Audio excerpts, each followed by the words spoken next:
I know, Jack. Hey there!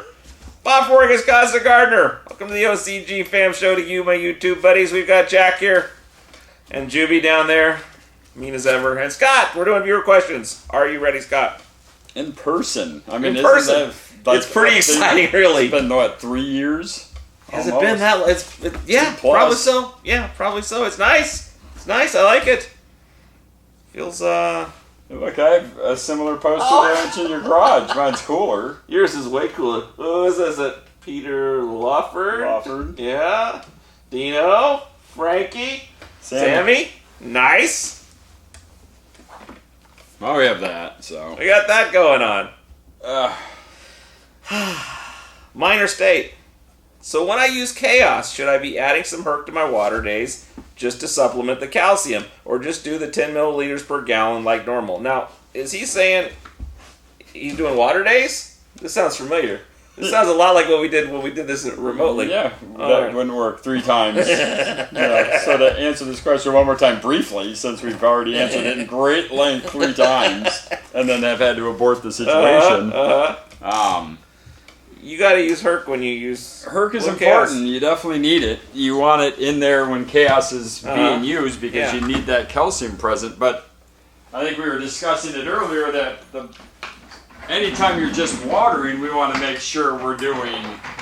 that chair's horrible. Yeah, no, that's no good. Yeah, it's not a great chair. No, my neck is jacked from last night, so I need to... So yeah, always having the calcium present in a watering, even if it's just a plain water day, having that calcium source in there is just balancing the plant's need for calcium at all times. So if you're using Chaos no matter what, it's always nice to have something in your water regardless. But I think what his question might be is, does it, Well, I would say, if you're running a low-key grow and you're doing water days, you're not feeding every day, you're doing where you have water days, should you be using Bloom Chaos in that kind of a grow? I mean, yeah, if you have the opportunity to, but you still want to need...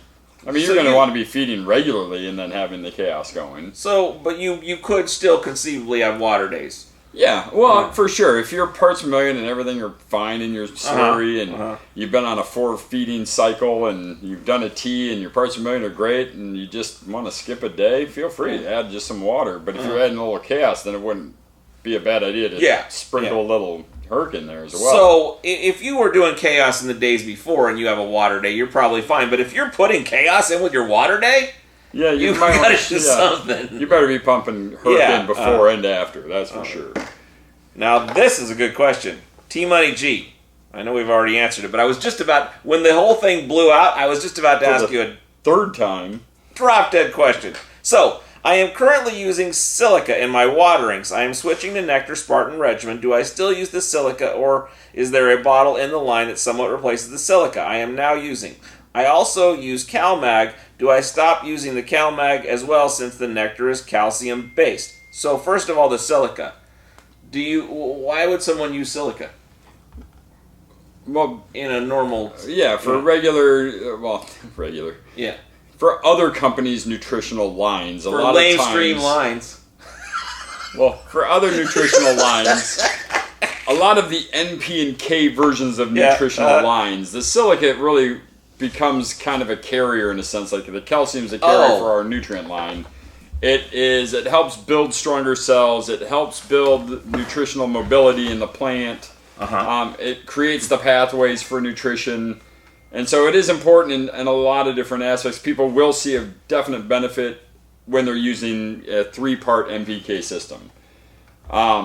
We don't see necessarily the same exact benefits as a 3-parter would because our calcium is doing the very similar job of opening the pathways, making the nutrition enter the plant, parking the nutrition where it needs to be in the plant. The calcium itself in our line helps build those cells, helps strengthen those cells, and I guess if you had to replace the silica with a product of ours, we would focus closer to the chitin than the silicate. For the mechanical help, strength part of it. Yeah, so we're building a stronger cell, a more durable plant tissue, something that's going to be more resistant to pests, more resistant to stress and drought, that's all things silicate can do, but with our line it's not as necessary because calcium, chitin, and plant health are going to create those same aspects in our plants that they will with the silicate grown plant. Also, if you're running a good potting soil, you have diatomaceous earth in there, you've got mineral clays in there, azomite, X-celerite, one of these mineral powders. A lot of those have natural silicates as well that are coming from a mineral form that the mycorrhiza can break down, digest, and deliver to the plant. And then you're not, a lot of the silicate products on the market today are, is that a purse? Yes, it is. Anyway, so he's got a purse on the floor over there. I don't call it a merce or a bag or a satchel. It's a European man bag. It's a purse. That's a purse. European man bag. I call it a purse. Anyway, so... A purse. Sorry about that. It works! At a purse? I'm secure enough to use purse. Yeah, apparently. Manly enough. So, if you have a good potting soil that has... It's those things mentioned, you'll have them naturally without being a lot of these are hydroxide derived, like potassium silicate is a hydroxide derived silicate, which is very, very available, but it can also start kind of destroying your pH because hydroxides are 13 alkaline. Oh, okay. They're pure high pH, where we're not trying to create that super high pH in our nutrition. We're trying to keep that pH in the right range. A lot of people find when they add the silicate at the end, all of a sudden their pH goes all the way up to 8.2 and they've got to bring it all the way back down again. So if you can access silicate naturally through the soil, through your mycorrhiza web, through the root system, and then running high calcium with the chitin, I think you get the same, very similar reaction in the plant and strength in the plant and development of the plant. Would you avoid the silica? I mean, I don't promote it only because it's not needed. I got When people tell me they use it, I don't poop on it. I don't tell them they're wrong because they're not. There's a use for it. Plants love silicate. Yeah. But you can get it from all different forms. You don't have to buy the bottle of it. You can use it from a plant protection standpoint of diatomaceous earth. Fine flour will create a silicate. Okay. Good minerals will create good silicates. But for our nutrition, because of the calcium in that delivery system, it's not relied upon to make nutrition more efficient. The guys that run it with, synthetic nutrients do really well with it because it makes those nutrition or that nutrient line more efficient to be brought up into the plant. So they do see the big yield response. They do see the big uptake of nitrogen and phosphates. But that's not necessarily what we're looking for with a calcium-based line. So you don't need it. You can use it. You may see some good from it. You should be aware that you may have pH issues with it. Well, just know. I mean, if I was to use it with the nectar line, I'd almost use it on a water-only day. Okay. Use the silicate because you're going to have to manipulate that pH around what the watering is. It does make your pH go up. Now, okay. You did good. I walked over. So the CalMag, are they when they do the CalMag, are they mostly looking at the magnesium and the calcium as a way to get that magnesium in or something, or what? Because people often talk about magnesium, like I need more magnesium. I got a magnesium deficiency. Yeah. And usually when you're entering in with our nutritional line, you do not need CalMag as a base product to protect or fix any issues. If you have magnesium deficiencies with our line, you need to kind of look at the soil. You need to look at your parts per million. You kind of got to understand what's happening in the root zone that's preventing this magnesium from being brought up into the plant. It's usually a pH issue in the root zone, and just by manipulating that pH issue will help the magnesium that's naturally occurring in the soil or that is in the nutrition to be more available to the plant to fix that problem. It's 9 out of 10 times when people email me this, it always comes out in their slurries why they're having CalMag issues. We're not big fans of CalMag as a supplement because it's just pure nitrogen forms of calcium and magnesium. There's a few natural forms out there. I think General Bio or Bioorganics or something makes a magnesium sulfate, calcium phosphate blend, which would be a good one to use. But again, more times than not, it's something in the soil that has reacted that we just need to fix, and it's 9 out of 10 pH. So And so the pH is just that they can't get. If your pH is out of whack, it's either at 7 or 5.2. I mean, it's just not available. And so that's not your microbial issue. It's your base mineral stuff in the soil that you just can't get into the plant. Plants will pull up the metals in a second. Yeah. And magnesium being a metal, it's not a problem for the plant to access it unless the pH is usually off or the parts per million have locked it out. So if someone's growing synthetically and using synthetic nutrients, are silica and calcium and magnesium perennial issues they have, and that's why they rely on these that are coming from that thing? Or where's that coming from when they're using... Well, there's no... I mean, if you look at an NPK 3-part nutrient line, there's no calcium in the line. So this is the calcium an NPK system. Because if you look through the recipes, you're like, oh, okay, well, here's all these elements, but there's no calcium in anything. So when they need CalMag, they really need the calcium, and the magnesium is just another delivery. They tend to bond and deliver well together. That's why you see them together in products. I mean, it's usually like a 3-to-1 ratio, calcium to magnesium. That's your intake. We rely on it from the potting soil and from magnesium sulfate and Medusa, and that's about it. So these aren't often as often issues in the nectar line. There are issues in other places, and people that are coming from those are feeling like, oh, I need these things to do my thing. These are the tools. What you have Pegasus for us, you have Hygeia for us. Those are our tools. These are the things that we hold over here for the times we need them. That's their tools when you're running a 3-part nutrient. You need the CalMag for magnesium deficiencies or calcium deficiencies, and the silicate kind of acts like our chaos in the sense where it drives nutrients into the plant rapidly, Okay. Good answer. Gavin Nichols. How long is the mix good after it has been correctly diluted in water and not mixed together? So what does diluted mean?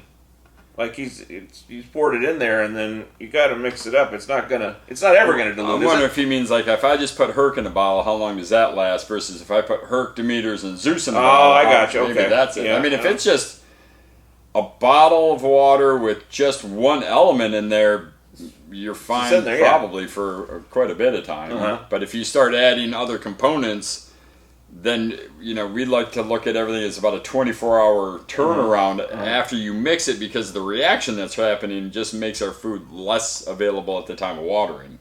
Doesn't make it unavailable, it's just not as reactive because the reaction's happening in the jug. They're creating bonds and they're starting to become larger compounds that can't be absorbed by the plant. So the longer it sits, then we have to put it in our soil and the microbes have to break it all down to make it available to the plant. So I mean, I think all you lose is efficiency. You lose the speed of feeding and the reaction of the plant after a feed. And why would you do going away for a weekend? You got to give it to someone to pour it on it. Yeah. So that's not going to hurt anything, though, right? I mean, in that odd circumstance, it's always better to mix it and use it. But if you were to mix them up and have him pour it on, would it be better just to have him water it? Yeah, I mean, I honestly would just water the plant. Don't let him dry out while I'm gone. Keep them, and even that's a trick. I mean, your difference of moderation and moisture compared to theirs is soaking wet. So it's, traveling's tough. There's a lot of tricks. I personally like to pre-measure everything in cups so they know, fill everything to this line and do this on Monday, Thursday, and Tuesday of next week, and then I'll be back. Don't do anything else. Make sure the lights turn on. And that's it. Yeah, traveling's trick. We should do a whole episode on all the tricks and tips on I'm about to leave town. What do I do? Don't leave town. Don't leave town. Yeah. Don't leave buy town. Your weed. It's overrated. Yeah. Check the regulations before you go. Wherever you go, you're going to be there. And so it's not going to be any better. You're just going to be worried is all. Remember that thing? It was Adam Sandler's Travel. It was on Saturday Night Live, and he was like, you go to Italy, it's beautiful, but just know you'll still be there, and so will your problems. Yep. We're not going to fix you. It's not going away tomorrow. Is it a nakagla? What about? It's a lot of. Pretty sure that was racist. There was nowhere to go with that. So is hunduka This is the name. It's a very... Bob's trying to pronounce. It doesn't roll off the Caucasian tongue. Anyway, I don't know what it is. I feel like we should just not... We should start over. So, I looked at this person writes. They say, so I looked at a video. I understand what they are saying about the specific formula on what to and how much to add to RO to make it nectar for the gods friendly. Now, I guess what he was talking about was we were talking about RO water. If you're using RO water, is this like an episode way back, like in the full-on days? And, I believe it was, where we were saying if you got the RO water, you might want to put some minerals in there to kind of bring it back to life. And I think we maybe feel differently about that was dumb. I think it's a different... Well, no. I mean, a lot of people still will add something to just get the RO to react and not be a free radical. I mean, because RO is sitting there doing this in the bottle, and as soon as it hits anything, it grabs and it locks into what the new thing is. Sure. So a lot of people add, a little Zeus for the humic acid, fulvic acid, and mineral content, or... Somebody might add a little Demeters, a couple splashes in there just to build the calcium back into the broken out. Sure. And RO water is stripped down, and it literally is just unbonded and wanting to react to anything it touches. So if you put a little splash in the water like Demeters or Full On or some form of element, it's going to kind of set the path and react that water. Okay. So when it goes into your potting soil, it's not just stripping your potting soil of calcium carbonate and all your minerals out of that, because it's going to react internally. So this is like the precursor to alkalinity of alkalinity is a bigger issue down here, but at this point it's just like this is going to strip out things because it's so neutral that it's going after whatever it can find. Yeah, that's it. It really, and it's, even though it comes out neutral, the second it reacts to anything, generally tends to go to acidic. Because you're not, when you enter RO water into a potting soil, if the pH isn't 8.5, it's not going to build the alkalinity in high pH water. No. Yeah. It's going in and it's grabbing that stuff, and it's going to slowly acidify the potting soil or the grow medium over time. So you either do a little splash to your RO water to get it react in your jug, so it's not just stripping everything on its way out the door, or you build your potting soil knowing you're using reverse osmosis water, and you build in the calcium carbonate, you build in the alkalinity, you build it in so when that water comes in, it's stripping them, but to the benefit of the plant for nutrient uptake, versus stripping the little bit that's there, creating a low pH situation where the plant can't eat because the pH is too low. So if you build in alkalinity and limestone into that potting soil and your pH is normal, RO water enters, grabs that calcium carbonate, converts it to a bicarbonate, grabs all the NP and K, and then it starts delivering to the plant without robbing your soil of pH. So, but throwing a little Zeus in my water is not going to keep me from having to use some Circes if I'm doing RO water in my grow. Chimera, yes. No, because humic fulvic acid is building in the mineral portion. It's going to make this RO more of a mineral water, but it's not building in the carbonate. It's not building in a pH into it, so it's still going to want to react and act in the soil as a pH adjuster. So when you're using RO, you just have to be aware of what's happening in your root zone with multiple slurries. If you start to see a trend pHing down, that's the time to start building that carbonate back into the soil, so the calcium carbonate back into the soil, so that pH doesn't drift below nutritional availability. So I know I've got this issue. I use the Chimera. Do I still do anything with my water, or do I just use it like If I'm using Chimera, then no, I'd be doing my slurries. And just for the watering days only, I might splash a little Demeters because it's still adding some form of natural calcium into the water, but I wouldn't be over-correcting my pH, or I wouldn't overcorrect my RO water if I'm using additives in my soil to combat that, because you could be doubling up on something. Yeah. Okay. All right. Good answer. Chris Brown.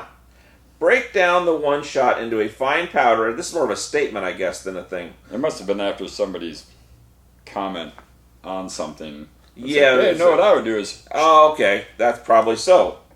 I can't put my leg down anymore. Yeah, you can. Okay. On those big old... All right. I'll just do that. There we go. Okay. Break down one shot in a fine powder if you need to work faster. You can use it in water and as top dressing.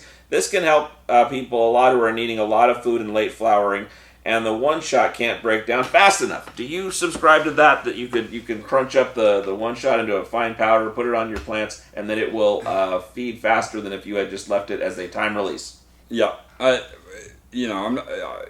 So I won't hold the scientific hat on this and say this is gospel by any means, but like right now I'm dealing with a customer who is doing great. Let his plants veg too long.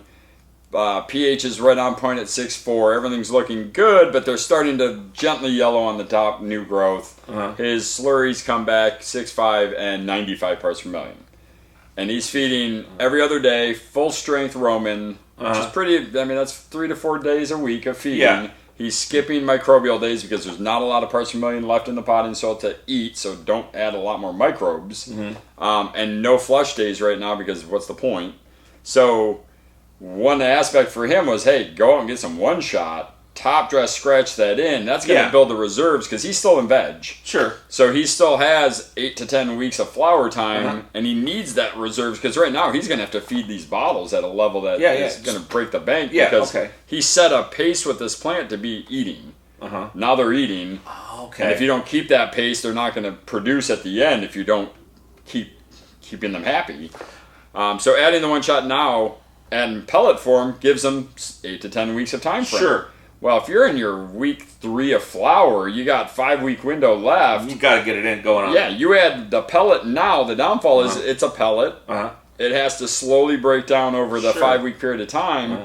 But if we can take that same pellet and go back to its original form by crushing it all down into a fine powder, we break open the surface area and create way more surface area on the same thing. The molasses is still coating everything, the lignin's still coating everything, and the elements are all blended. The bacteria will now have a smaller meal to eat, so they'll make faster work of the ground material. Sure. And there's so much carbon on it, they want to consume the heck out of it. So you can do that method to cheat in the sense of getting it to be finer for the microbes to have a faster meal and produce a quicker release while still building up the reserves in the soil so your parts per million aren't at 20 in mid-bloom and just feed. So it would help. It's not our preferred method because it's, we took a lot of time rolling who knows, but balls, we did that for a reason. Yeah. So, if I'm late in the game, I'm low on food, I can't get it fast enough with the one-shot, I crunch the one-shot to do this because I don't want to be bottle feeding myself into bankruptcy. Would I go more, less, or the same on my microbial regimen to make the stuff happen in the soil? About the same. Well, because now you'd go back to feed with a T in there because now you have a food for the microbes to go after. Where if you're teeing at 95, you're basically just going, here guys, starve. Here microbes, I'm going to add a microbe day so they can starve. So you wouldn't cut out your microbes or go longer on them to any effect. You would just keep going with that and keep the thing right. I mean, the feed tea, feed flush concept is over microbial. I mean, we don't mind having too many microbes because the diversity piece, they eat each other, the colonies are always changing. But, I mean, a good organic farmer isn't out there going, okay, well, today's the compost microbe day. They're not doing that. They build their soils. All the microbes they have for the season are within their soils. So they're feeding the microbes to maintain their populations throughout the entire grow season. Sure. Our industry is feed, and then pump a bunch of microbes from all these different products in. Well, at 95 parts per million, we've overdone the microbes. They've eaten all the organic matter. Right. And we need to start building the food reserves for those microbes. So back off the microbes a little bit. So there is some entropy of because in theory, the microbe eats something and then it poops and the plant eats the poop. Yeah. But you are losing nutrition by having an overactive microbial field around your plant. Well, they take out all the food source, and then they start eating each other, which is fine because they're made up of NP and K, and they release each other as food sources. But that's not a well-balanced food source when this bacteria is eating this bacteria, which is eating this fungus. There's still no feather protein, but it's gone. So it's balancing inputs, microbial activity to eat those inputs, and if the inputs aren't there, stop putting the microbes there because you're not giving them a food to eat. And our bottles feed the plant, and the leftover feeds the microbes, but if your microbe population is so heavy, Why and you're only leaving 10% behind. They're making fast work of that, and you can't get ahead of building your ppm reserves in your soil anymore. Oh, okay. So I focus on just getting that 200 to 500 parts per million range back, and then go back to teen again. Okay, we're rolling. Graybush, 1976. Hey man, anybody know if Pig is on IG? Pig Farmer. He's not on the IG, is he? Not on anything. No, he stopped doing the social media piece for, and it was just drama. I mean, honestly, he's smart. He's like, I don't need the BS, and I love what I do, and I don't want my world and my bubble to pop because, an argument on IG or Facebook. So sure. No, I mean, I have to keep in touch with him via text. This brings up another question I had about the previous question.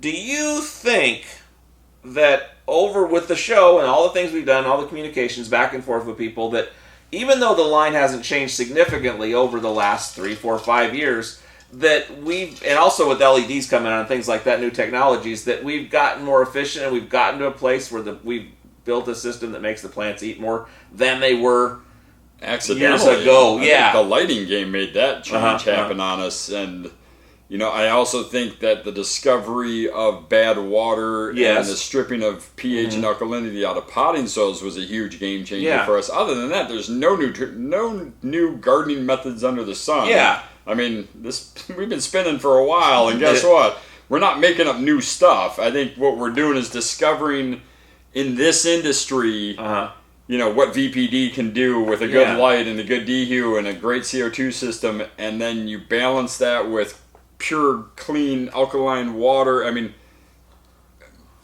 it's evolving. It doesn't feel like back in the day, maybe I'm wrong, that we were talking about One Shot as a supplement to a bottle grow. It was one or the other, really. Yeah, it was one or the other, and now supplement. It's like you need something to. It was like a separate thing, but now it's like maybe put some in here as a backstop to keep from starving. Well, I think that, and I think genetics play a huge play into that. I think whether it's a sativa indica, whether it was bred for equator growing or northern Washington growing, there's so many variables to that. But I think the discovery of the new LED lighting concept with better environments have really created this whole new beast of we're making monsters here. I mean, these plants eat more than they've ever eaten before, and I think it's just it's evolving technologies with evolving nutritions. I mean, I don't really know how to answer that. Yeah. So, because metal halides and high pressure sodium bulbs didn't necessarily produce the energy that the plant could use to utilize all the food like it is currently with these new LEDs.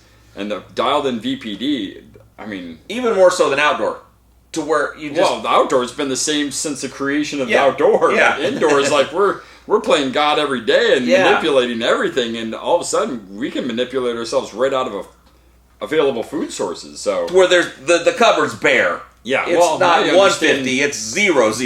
Well, now you understand hydroponics, where they're just like growing in a piece of rock wool. The roots are now channeled 20 feet long in a tube, and they're just pumping nutrition onto the roots. They don't really. They're not feeding microbes. It is. They are sucking it in, and they're feeding what they're supposed to have.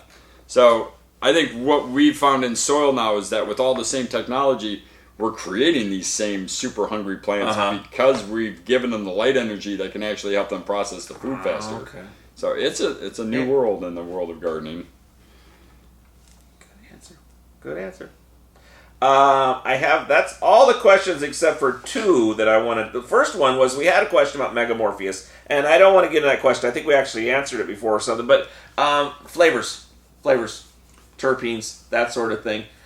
I think we need to do more about how what those flavors are and how to get after those flavors. Is that something you're interested in talking about or thinking about? Oh no, we're for sure thinking about it. And I think we're watching the industry as it kind of evolves into another level of marketing and just pulling your hair out, because I mean, our industry is basically just one giant marketing campaign. And how do you manipulate the minds of the grower to and it's trigger words, it's hype words, it's the word of the week, and the word of this week is terp boxes and terp teas and terp.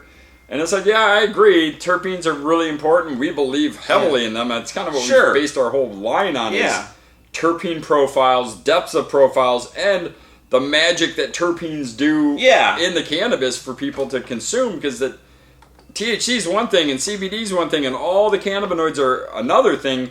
But if you carry all of these with terpene profiles, there's calming effects, there's thinking effects, there's energy, there's all these different levels from terpenes. And if we can enhance those with different elements, different proteins, different enzymes, different, the way the plant accepts nutrition in and what that nutrition does to convert a certain terpene profile, that's what we're really playing with now. We've got a lot of growers on the line. We're chatting with them, going, okay, if we use this combination, what does this profile smell like? Or what does it look like on a lab if we use this combination? So currently we're working on developing kits that will have they're designed around certain terpene profiles. And so a fuel kit, which will give us the tritons, and it will give us the Persephone for microbial food, and it will give us, and we're really looking at more input from the growers. Yeah. Hey, you guys are tried and true. You've seen, what your extractors tell you. You know what your customers are saying. When you use this Pegasus, are we getting that berry profile? We want to create a fruit and berry box. We want to create the fuel box. Something you just go to the store, grab the box, and you have it, because we'll have this combination where at 3-2 to 1 ratio, we can make the diesel of this genetic really pop out, or get the nitrous out of this one to really hammer the nose palate. So we're working with a bunch of growers. We'd love all the feedback. I mean, really, this would be the time to make a comment. A lot of people tell your friends, ask your questions, or ask your friends questions. What are you getting when you use Herc? What are you getting when you use Circes? We know what we're seeing. We want to develop these kits for the newer growers to just take the big picture and shrink it down and say, I'm going to grow this diesel plant. I'm going to use my core kit, and I'm going to use my diesel box, and I'm going to grow the stinkiest, gassiest flower I can.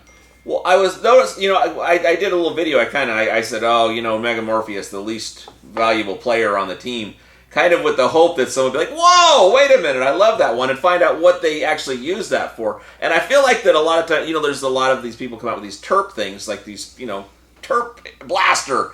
And I hope that's not a name of an actual product. It's not. There will be now. Some coming out, others like. But that's about increasing all these terpenes, which I kind of feel it's like when people do the Roman regimen. They want to increase everything. I want it all. But it doesn't really get into the thing of I don't want to increase all the terpenes. I want to increase my terpenes, the ones I like, the flavor I like. Yeah. And how do we get at that is kind of what I was hoping we would get to with some of this. And that's what I think the goal is. We actually run down a whole line and say, because our core 6 that we use, that really is, it grows amazing plants. It does well on the palate. It is the terp box in the sense where it's giving you all the flavors that are generalized. You're never going to be disappointed in the outcome. But what happens when I push just the tritons on this? What am I going to get? And so I think it's discovering that and really getting. I mean, they're very good educated guesses on what's happening in the sense. But I want more growers to come in and confirm what our growers are telling us locally. What are you hearing on your side? I mean, I've had growers tell me that their cat piss genetics literally are so offensive now, because the terpenes have become so strong that it is like pure nitrogen, ammonia, urine smell. This is which some people like that funk, but some people would be offended by that. So. Well, it's like salt. You little salt, great. Too much salt, it's real salty. Yeah, and you're at Grandma's house. It's like, jeez, Grandma, blood pressure. But we're not even talking about the salt. We're talking about the oregano, the cilantro, the paprika, those sorts of things. Where do you get those spices? It's like eating mac and cheese in northern Michigan or going to Macon, Georgia and eating mac and cheese. They are not the same food. No, totally. I mean, people that believe in flavor and seasoning, that is a different level of food. Sure, yeah. And us in the north, we don't do good food. No. So, salt, pepper, go. Yeah. I'm going watching my sodium level. Okay, well, you don't like flavor. Is what you're saying. And I'm not a salt guy. I'm way more of the profiles, but you put some salt on everything. I put a lot of seasoning on stuff because I like flavor, I like heat, I like it to punch me in the face while I'm eating it. Sure. Steak by itf is steak. Yeah, not good. Steak that's been marinated and rubbed and seasoned. It's like when your friends are going, what the hell was that? You know you've done something special. Compliments to the cow. And I think that's the goal with all this is, well, here, I mean, this is a random bag of nothing. It looks like you got some sort of herbal remedies in there. But oregano.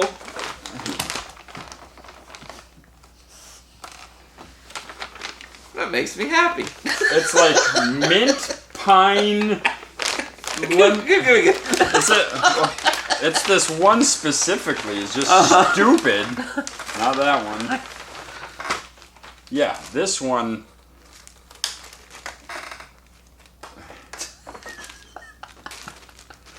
There you go. Okay. There you go. It's a shirt. Smell this shirt. The shirt. This seems weird. Oh, Downy Fresh. But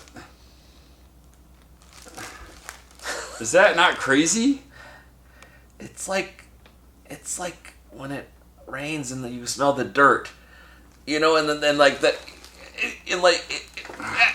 but it's like the rain when it smells the dirt 20 years ago, before they killed the sun.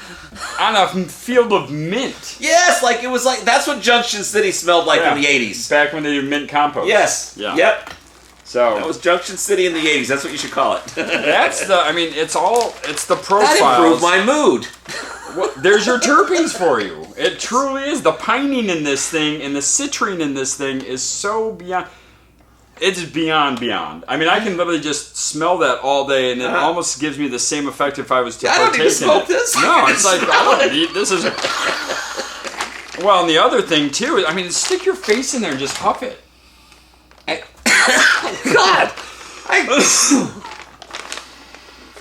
it's nuts, and it's crazy because now I'm gonna go way off script. Not that we have a script. Our script is that thing, which is now just it's all over. So this company, Grove Bags. I'm not promoting Grove Bags. Kind of am by talking about it, but I would have wore that and just had my head going out there during the pandemic. So be looking out that little window. Well, I'm fine with a mask. It keeps you at 58 to 62%. But it's this bro science, and it's self-proclaimed bro science. But I'm lightheaded. They're cure bags. Yeah. And I literally took that flour out of a turkey bag that was given to me from pig. I put it in this 4 days ago, and I mean, it has cracked open new cannabinoids just from its curing process. Yeah, we're working with possibly doing a custom print on these things. And this gentleman out in at Bloom Brothers Hydro, you can see what he did. I like his method of just put a sticker over. Yeah, don't buy the Grove. I'm not going to buy the custom print ones. I'm just going to buy theirs, and then put the sticker on there. So there's the guy who gave them to me. So a customer of ours sent me these. And a lot of them to play with because he's a nice guy, and I wasn't going to go invest in these until I knew they worked, and so he hooked me up. And I got to say, so far, I've had four now pseudo-employee customers, one rep who uses these regularly for all of theirs. She even went to a point where her husband does the growing, she's the patient, and she does her veg grow. But when it came to curing, she's like, no, I want to do it my way. And the guy's like, oh, no, there's this easy way. And like men, we're like, yeah, we do it the easy way. So, and right or wrong, it's easy. She's like, wrong, I'm going to do it the hard way because it's the right way. And they went 2 or 3 rounds of curing, and his easy way out cured in the flavor profiles, the moisture content, the texture, and the consumability of it at the end. These things were kicking her ass every time, and she's a pretty anal. She did it right. No, well, she pays attention. So I don't know. After 3 or 4 days of these in there, and you smell that, it's crazy. It's something else. Yeah, and it's a religious experience. Yeah, that was pine haze is what they call that, and I'll tell you, it has sound of one hand clapping. I'll tell you what, it's right. Yes. That was nuts. something else. I'm blown away. Yeah. So that's one thing we're kind of playing with in the. Okay. I don't even know how we got there. Well, we were talking about flavor profiles. Oh yeah. Well, that's yeah, why. We don't even need to smoke it. We're already dumb. We're sitting here huffing grove bags of freaking flour and impressed by it. So, yeah. Comment below, email us, send us information on what you find in your cure. Find out like what you're using to get these profiles. Let us know what you think on your trichome production. I mean, we really want to create these boxes, and you know, like everything we've done in this company is customer driven. Between the art and the info, we really want to design these little miniature feed schedules and everything. 3 bottles and a little flyer on it of how to what to do, when to do. Yep. Do it at the end. Do it at the start.